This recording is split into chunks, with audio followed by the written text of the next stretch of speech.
Hey everyone, Chef Perry here from Simply Smart Dinner Plans. Today I'm sharing with you an amazingly easy recipe from my childhood. I know folks who buy sausage gravy in a can at the grocery store and it just blows my mind. First of all, it tastes more like the can than it does sausage gravy. And second, it's just so easy and cheap to make the real thing at home in about 10 minutes. And it tastes so much better. As you can see, we're only using about 5, maybe 6 ingredients here. I like the Acernio's breakfast chicken sausage. It's a little less greasy than a pork sausage, but you could use pork sausage as well if you wanted to. I really like the flavor of this. And of course, my beloved Cabot extra sharp cheddar cheese, which we're going to kind of use to gild the lily on the finished dish when we're done here.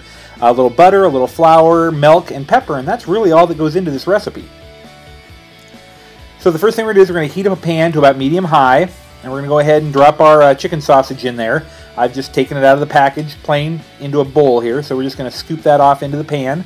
And I apologize if I look a little clunky here. I'm doing this left-handed for the camera's sake. So we're going to get all that goodness out of there and into the pan, and let that start cooking real quick. So now we've got our sausage in the pan, and we're going to go ahead and chop it up here with a flat-edged wooden spatula or wooden spoon. I found that works best in these non-stick skillets. I always want to spread this around so we get some even cooking, thin it out a little bit, start it all browning. Give it a little chop, go ahead and toss it a little bit. You can chop it to whatever consistency you like. I like mine fairly finely chopped in the gravy. If you like it chunkier, you can go ahead and leave it chunkier. That'll work. We'll have plenty of time to cook once we get the gravy going here. So we chop that up, spread it around a little, make sure we got some even cooking. You don't want to eat raw sausage. And next we're going to go ahead and we're going to add about a 1/4 cup of flour. This is all-purpose flour. We're just going to toss it right on there. And then we're going to give it a stir and let it start cooking. There's plenty of fat in this. If you're using actual pork sausage, you might actually have to drain some of the fat. The chicken sausage isn't a problem, but we want to make sure we get this really well incorporated, get all that flour on there, and get that flour cooked. As you can see, our flour is already starting to brown on the sausage here, just sitting in the pan. And we'll let it rest for a few minutes and keep cooking on both sides. Then we're going to go ahead, once our flour is done, we're going to go ahead and add some milk. I like to add about a 1/4 cup at a time.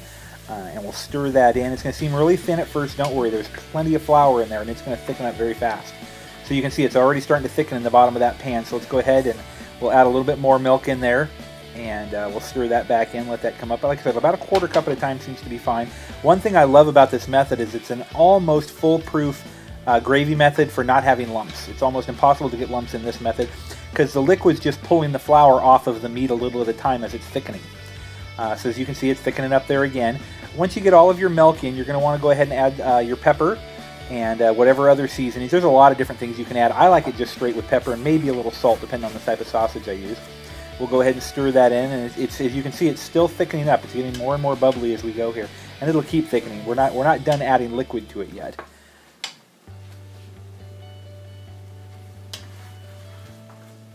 And don't panic if I'm reading off these ingredients pretty quickly for you.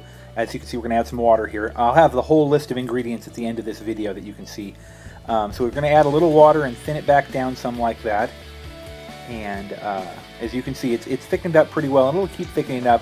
And you can keep adding water. It's not really going to change the flavor. You're not going to add that much water, but it's going to keep thinning down and thickening and thinning down and thickening until you get it to the consistency, exactly the consistency that you want. I like to add a little bit of butter here, especially when I'm using the chicken sausage. It just gives it a nice silky mouthfeel to the finished dish. Incorporates a little bit of fat in there. So I use a sweet cream butter, about 2 tablespoons, and I go ahead and stir that in and incorporate it real well.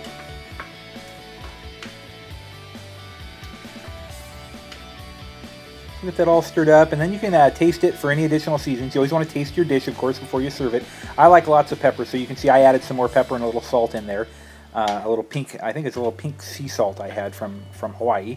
And I'll stir that up again. As you can see, it's good and thick. It's about the way I want it to serve. And then, of course, the ultimate vehicle for sausage gravy is a biscuit. So I got a couple of nice warm biscuits, buttermilk biscuits here, and we're going to slather a little country sausage gravy over the top of them just like that. And you're going to have just about one of the most perfect dishes there is to eat in the whole wide world.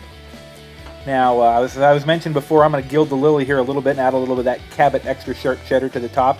I like it. It has a little bit of an acidic bite that adds to it that's very nice. So there's your finished biscuits and gravy. That's your country sausage gravy. As you can see, I like to add mine with a little bit of eggs. With or without, it's just a great dish, super simple to make. You can see your ingredient list here. It's just 5 or 6 items. As you can see in the video, it took us 10 minutes. There's never any reason to ever buy canned sausage gravy again. It's so much better at home. So again, this is Chef Perry with Simply Smart Dinner Plans. Thank you for joining me on this video on how to make the perfect sausage gravy. For lots more great recipes, cooking tips, and free weekly dinner plans, please visit us at simplysmartdinnerplans.com. Your free subscription to our newsletter also helps us teach practical cooking skills for at-risk kids. So take a look at our website, join our newsletter, and we look forward to seeing you here next time with the next great video from Simply Smart Dinner Plans. Thanks a lot.